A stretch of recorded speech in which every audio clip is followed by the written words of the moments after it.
মাথো কেইটামান মুহূৰ্ত আৰু তাৰ পাছতে মোৰ পাছফালে থকা যিখন মঞ্চ সেই বিশাল মঞ্চ জিলিকি উঠিব বিভিন্ন তাৰকা মহাতাৰকাৰ সমাৱেশ ঘটিব সমাহাৰ ঘটিব আৰু বৰাক ভূমিত এইবাৰ প্ৰাগ চিনে এৱাৰ্ডছ নৰ্থ ইষ্ট আয়োজন কৰা হৈছে বৰ্ণাঢ্য আয়োজন আৰু সেই মায়াময় যি নিশা আমি দেখিবলৈ পাম কেইটামান মুহূৰ্ত হাই ভল্টেজ এটা নিশা আৰু এই নিশালৈ এতিয়া বাট চাই ৰৈছে সকলোৱে কাৰণ প্ৰাগ চিনে এৱাৰ্ডছ বুলি সকলোৰে মনত এক আগ্ৰহ আছিলে সকলোৰে মনত আশা যে প্ৰাগ চিনে এৱাৰ্ডছ এবাৰ বৰাকত হ'ব আৰু বৰাক ব্ৰহ্মপুত্ৰৰ একাকাৰ বৰাক ব্ৰহ্মপুত্ৰৰ মাজত সেই যি সমন্বয়ৰ সাকোডাল গঢ়িবৰ বাবে এইবাৰ এম টেলিভিছনে প্ৰাগ চিনে এৱাৰ্ডছ আয়োজন কৰিছে বৰাক ভূমিত DSA গ্ৰাউণ্ডত কেনেধৰণৰ এক পৰিৱেশ আমি দেখুৱাইছোঁ এই মুহূৰ্তত নৃত্যশিল্পীসকলৰ আখৰা চলি আছে শেষ আখৰা বুলি এই মুহূৰ্তত ক'ব লাগিব আৰু 70-80 জনতকৈ অধিক নৃত্যশিল্পীয়ে আজি ইয়াত তেওঁলোকে প্ৰদৰ্শন কৰিব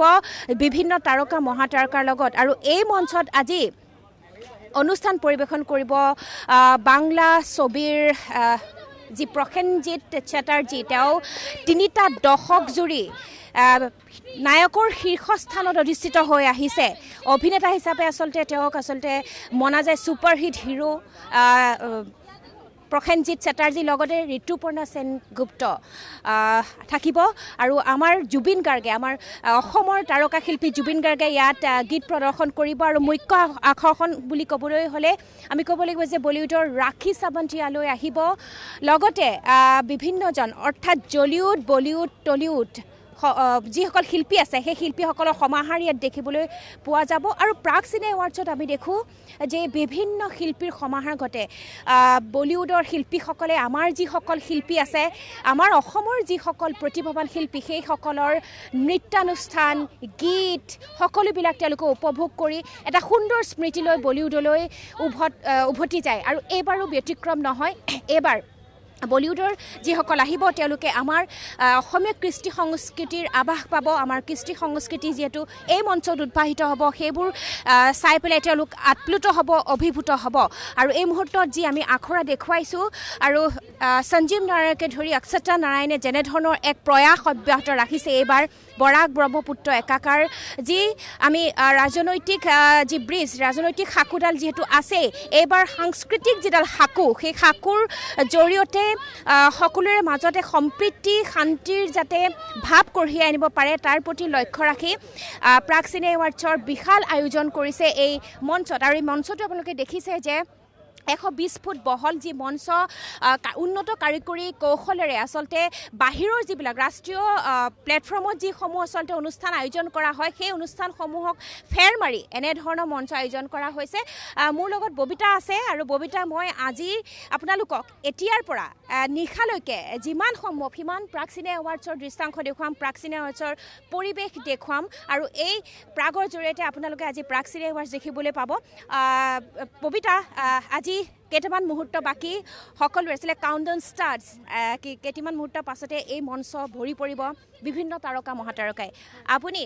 প্ৰথমবাৰৰ কাৰণে প্ৰাগ চিনে এৱাৰ্ডছৰ ৰিপৰ্টিং কৰিবলৈ আহিছে গতিকে কেনেধৰণৰ অনুভৱ কি ক'ব বিচাৰিব হয় খুবেই যেহেতু ভাল লাগিছে আৰু এক সুন্দৰ এক পৰিৱেশ বৰ্তমান আৰু পল্লৱীয়ে কৈছে যে প্ৰাগ চিনে এৱাৰ্ডৰ প্ৰত্যেকটো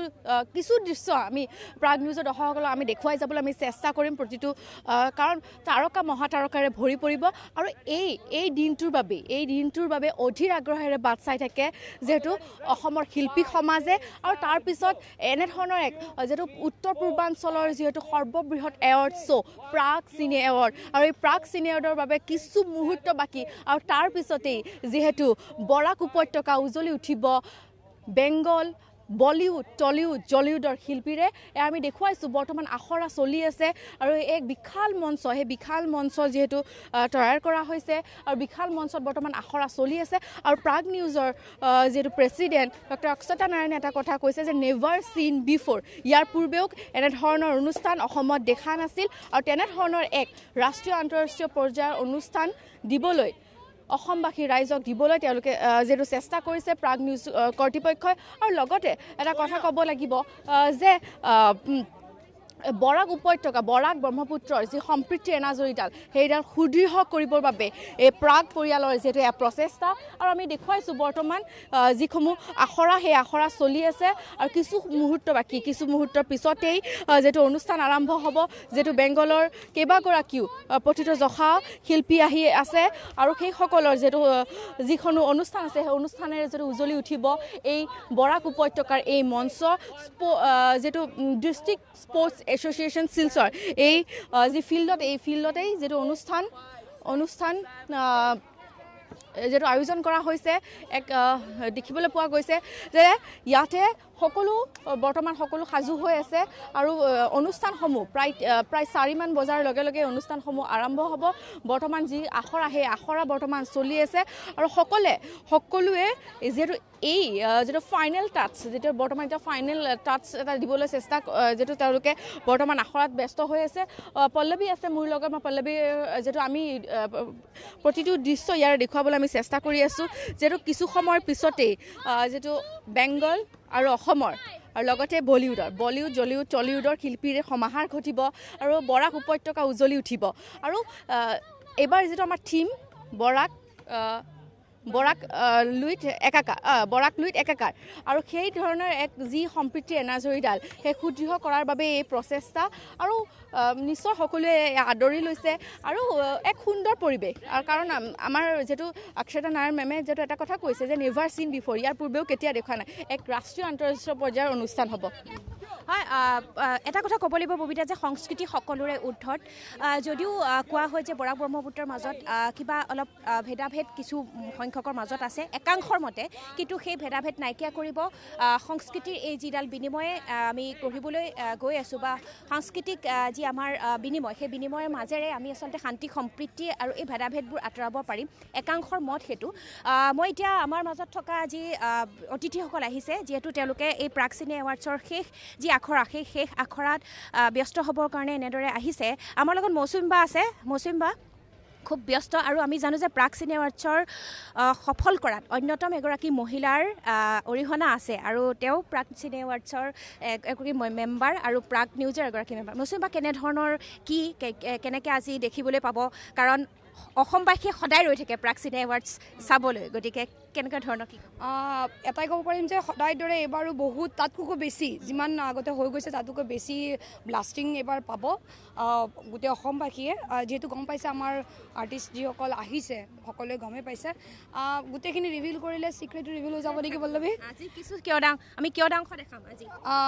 নিশ্চয় অলপ হয় আৰু মোৰ ক'ম যে খুবেই ভাল পাব আপোনালোকে সকলোৱে শিলচৰৰ যিসকল আছে আহক এই ইভেণ্টটো জইন কৰক আৰু যিসকলে শিলচৰত নাই তেওঁলোকে টিভিত উপভোগ কৰিবলৈ ডেফিনেটলি পাব কিন্তু এটা বুম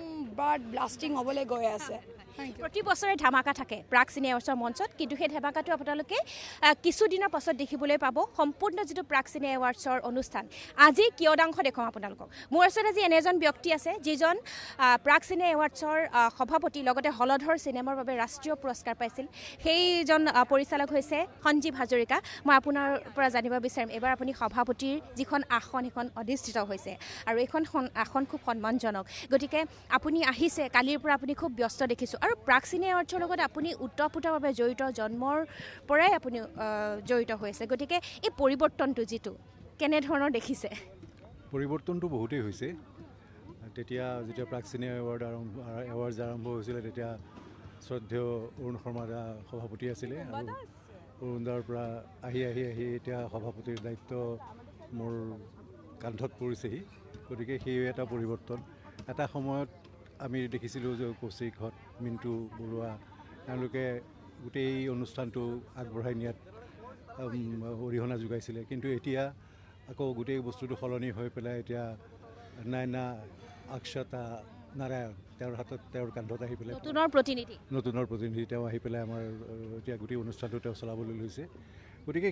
সেই ধৰণৰ পৰিৱৰ্তন হৈছে আৰু এই বছৰ আমাৰ কোভিডৰ কাৰণে 2টা বছৰ আমি কৰিব পৰা নাছিলোঁ এৱাৰ্ডছ দিব পৰা নাছিলোঁ গতিকে এই বছৰ আমি 2 বছৰৰ কাৰণে এৱাৰ্ডছ দিব লগা হৈছে গতিকে সেইটো আমাৰ কাৰণে অকণমান এবাৰ চেলেঞ্জিং হৈছে শিলচৰত হৈছে সিও এটা আমাৰ কাৰণে খুব ডাঙৰ মানে এটা পৰিৱৰ্তন বুলিয়েই ক'ব পাৰোঁ কাৰণ আমি লুইত বৰাক একাকাৰ বুলি আমি এটা টেগলাইন আমি দিছোঁ, যিটোৰ জৰিয়তে আমি বৰাক ব্ৰহ্মপুত্ৰ মাজত এটা সমন্বয় গঢ়িবৰ কাৰণে আমি চেষ্টা কৰিছোঁ। আৰু কিন্তু অকণমান বতৰটো বেয়া, সেইটোৱে অকণমান চিন্তাৰ বিষয়। বাকী ভাল হ'ব, আমি আশাবাদী। আমি সদায় আশাবাদী, ইতিবাচক মনৰ আমি সদায় আশাবাদী। মই আপোনাৰ ওচৰলৈ আহিছোঁ। আপুনি আজি হয় আপুনি বেংগলৰ পৰা আহিছে। চ' क्या कहना चाहेंगे आज आप आगे तो आप आज देखेंगे प्रैक्स सिने? हाँ, मैं तो कलकत्ता से आई हूँ, बांगाली। हाँ, कोलकाता থেকে তো আমি ফার্স্ট টাইম আসছি। I am very excited and I am just very thrilled also and this is looks really great and I am very excited about this. Thank U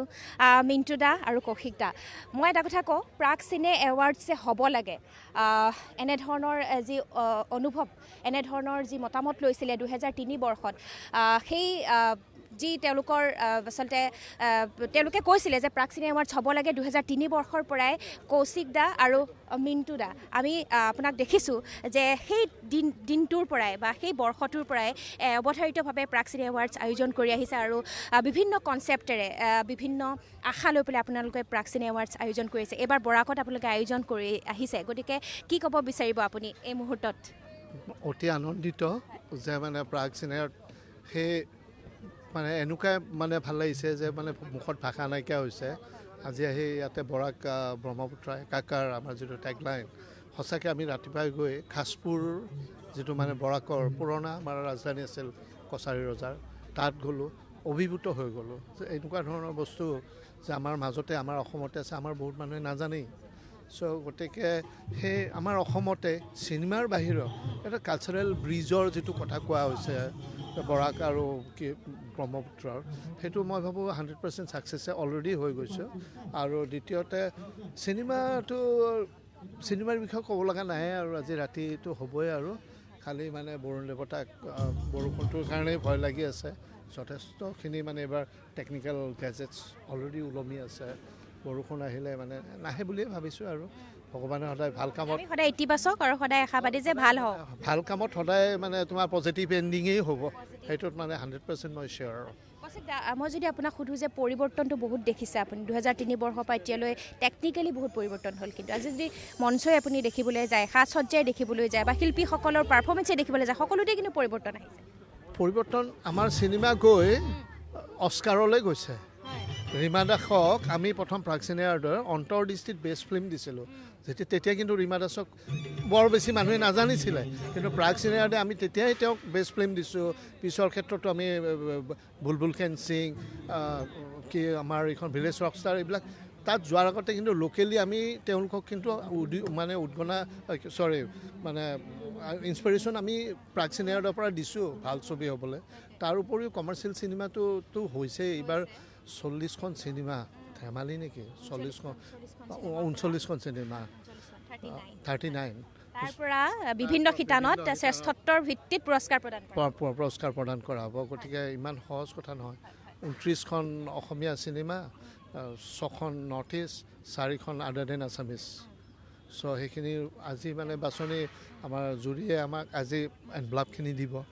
আমি ৰখি আছোঁ সেই মুহূৰ্তলৈ। প্লাছ তাৰ লগতে যিখিনি আমাৰ বিভিন্ন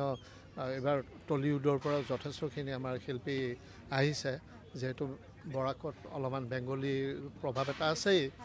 গতিকে সেইটো কাৰণত মই ভাবোঁ যে গোটেই কথাটো আহিব। হয়। মই আপোনাৰ পৰা জানিব বিচাৰিম, সঁচা অৰ্থত কিন্তু অসমৰ যিসকল প্ৰযোজক আছে, পৰিচালক, অভিনয় শিল্পী, কলা কৌশলী, তেওঁলোকক এখন মঞ্চ প্ৰদানৰ অৰ্থে আৰু তেওঁলোকক উৎসাহ যোগাবৰ কাৰণে প্ৰাগ চিনে এৱাৰ্ডছে এনেদৰে প্ৰতি বছৰে কিন্তু আয়োজন কৰি আহিছে। কৰোণাৰ কাৰণে এবছৰ আয়োজন কৰিব পৰা নহ'ল। আপুনি প্ৰতিবাৰেই উপস্থিত থাকে, এইবাৰ উপস্থিত হৈ কি অনুভৱ ব্যক্ত কৰে? খুব ভাল লাগিছে। আমি প্ৰথমবাৰৰ পৰা 2004 চনৰ পৰাই প্ৰাগ চিনে এৱাৰ্ডৰ লগত জড়িত হৈ আছোঁ আৰু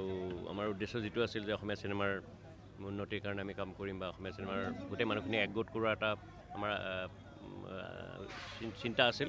সেই চিন্তাটো দিয়েই আমি আৰম্ভ কৰিছিলোঁ আৰু আজি আহি এইখিনি পৰ্যায় পালে যে এতিয়া এইবাৰ কাছাৰত আয়োজন কৰা হৈছে বৰাকত। খুব ভাল লগা কথা, অসম আৰু বৰাক আৰু ব্ৰহ্মপুত্ৰৰ যি মিলনৰ এটা বাৰ্তা লৈ আমি ইয়ালৈ আহিছোঁ, সেইটো খুব ছাকচেছ হ'ব যেন লাগিছে আৰু ইয়াৰ মানুহখিনিও যথেষ্ট এক্সাইটেড। কলিকতাৰ পৰাও শিল্পী আহিছে বা আমাৰ বিভিন্ন শিল্পীসকল আহিছে, ইতিমধ্যে আখৰা আদি সম্পূৰ্ণ হৈ গৈছে। গতিকে খুব এক্সাইটেড হৈ আছোঁ আৰু চিনেমাখিনিও খুব ভাল হ'ব বুলি আমি আশা কৰিছোঁ আৰু ভৱিষ্যতেও বৰাকৰ পৰাও যাতে এনেকৈ ধৰণে চিনেমা হয় আমি সেইটো আশা কৰিম আৰু আমি সকলো এক্সাইটেড ৰৈ আছোঁ খালি বতৰটো ভালে থাকিলে খুব ধুনীয়াকৈ অনুষ্ঠানটো হৈ যাব আমি সম্পূৰ্ণ আশাবাদী এটা কথা উল্লেখ কৰিব লাগিব যে আমি যিহেতু প্ৰাক চিনে এৱাৰ্ডছ বেংগলত আয়োজন কৰা আছিল প্ৰাক চিনে এৱাৰ্ডছ কোকৰাঝাৰত আয়োজন কৰা আছিল ডিব্ৰুগড়ত আয়োজন কৰা আছিল তাৰ পাছত প্ৰাক চিনে এৱাৰ্ডছ আয়োজন কৰাৰ পাছত সেই ঠাইৰ পৰা এখন ছবি সদায় নিৰ্মাণ হয় গতিকে এইবাৰো আশাবাদী যে বৰাকত এই প্ৰাক চিনে এৱাৰ্ডছ আয়োজন কৰাৰ পাছত বৰাকতো এনেধৰণৰ চিনেমা তেওঁলোকে নিৰ্মাণ কৰিবলৈ আচলতে আগ্ৰহী হ'ব ৰাজেশ দা আছে আপোনাৰ পৰা জানিব বিচাৰিম কেনেধৰণৰ কি প্ৰস্তুতি আপুনি আছে যিহেতু প্ৰাক চিনে এৱাৰ্ডছৰ একেবাৰে মানে সন্মুখৰ পৰা আপুনি নেতৃত্ব দি আহিছে 2003 যেতিয়া প্ৰাক চিনে এৱাৰ্ড আৰম্ভ হৈছিলে তেতিয়াৰ পৰা অবিৰতভাৱে মাজতে 2 বছৰমান বন্ধ হৈছিলে চিনেমাৰ প্ৰডাকশ্যন আছাৰ পিছত আকৌ আৰম্ভ হ'ল আৰু আৰম্ভ হোৱাৰ পিছত এতিয়া গতানুগতিক একদম কণ্টিনিউৱাছলি চলি আছে যোৱা বছৰ খালি কৰোণাৰ কাৰণে আমি যেতিয়া অতি মহামাৰী আহিছিলে তাৰ কাৰণে বন্ধ আছিলে আকৌ আৰম্ভ হৈছে আৰু এই যিটো গতিটো আৰু যাতে জটি নপৰে তাৰ কাৰণে ওপৰলৈ সদায় প্ৰাৰ্থনা কৰিম কাৰণ এইখন এনেকুৱা এখন মঞ্চ যিটো মঞ্চত অসমৰ সকলো বোলছবি জগতৰ কলা কুশলী যিবোৰ শিল্পী তেওঁলোকৰ এখন মানে ভাতঘৰৰ নিচিনা সকলোৰে একদম হিয়াৰ আমঠু এই অনুষ্ঠানটো আৰু এইটো অনুষ্ঠান যদি কিবা কাৰণত জটি পৰে তেতিয়াহ'লে সেই মানুহখিনি যিবোৰ ৰখি থাকে প্ৰত্যেক বছৰে যে এই অনুষ্ঠানটোত আমি ভাগ ল'ম সেইটো এটা মানসিক এটা অশান্তি হয় আৰু মানসিক অশান্তি হোৱাৰ লগে লগে বহুত ধৰণৰ প্ৰব্লেম কিছুমান আহি পৰে গতিকে আমি সদায় আশা কৰোঁ যে এই প্ৰাক চিনে এৱাৰ্ডটো আমি যাতে কণ্টিনিউ কৰি থাকিব পাৰোঁ আৰু এই মঞ্চৰ হেৰিৰ পৰাই আমি সদায় ভাবোঁ যে এই মঞ্চৰ জৰিয়তে যিটো সময়ত অসমীয়া বোলছবি বন্ধ হৈ আহিছিলে এই মঞ্চটোৰ থ্ৰুৱেদি আৰম্ভ হৈছিলে আকৌ গতি এটা পাইছিলে আৰু সেই গতিটোৱেই এতিয়ালৈ বাঢ়ি আছে সদায় এটা ৰাইজিং ট্ৰেণ্ড এটা আহি আছে তাতকৈ ডাঙৰ কথা হৈছে জনগোষ্ঠী যিবোৰ আছে জনগোষ্ঠীৰ চিনেমাৰ এতিয়া মানে প্ৰডাকশ্যন আৰম্ভ হৈছে যে এইটো এটা শুভ লক্ষণ আৰু মই ভাবোঁ যে এইবাৰ আমি যেতিয়া বৰাকত আহিছোঁ বৰাকৰ লুইতৰ পৰা বৰাকলৈ অহাৰ লগত এটা সমন্বয়ৰ এটা যিটো সেইটোৱে আমাক এনেকুৱা এটা ব্যৱস্থা সৃষ্টি কৰিব যিটো ষ্টেটত বৰাকতো আমাৰ এতিয়া অসমীয়া চিনেমা বা ইয়াতে তৈয়াৰী দিব বঙালী চিনেমা ব্ৰহ্মপুত্ৰ উপত্যকাটো মানে প্ৰদৰ্শিত হ'ব এইটোৱে আমাক এটা অসমৰ এটা সুস্থ পৰিস্থিতি বা সুস্থ ৰাজনীতিক এটা পৰিচয় দিব বুলি আমি আশা কৰিছোঁ আৰু সেইটোৱে মানে কৰিছোঁ যাতে আমাৰ এই মঞ্চৰ পৰাই সেই বাৰ্তাটো গোটেই অসমতে প্ৰেৰণ হওক ধন্যবাদ জ্ঞাপন কৰিছোঁ যাতে প্ৰাক চিনে এৱাৰ্ডছৰ কেতিয়াও জটি নপৰে আমি তাকেই আশা কৰিছোঁ সকলো আশাবাদী এনেধৰণে অৱধাৰিতভাৱে যাতে প্ৰাক চিনে এৱাৰ্ডছ নৰ্থ ইষ্ট আয়োজন হৈ থাকে আমি তাকে কামনা কৰিছোঁ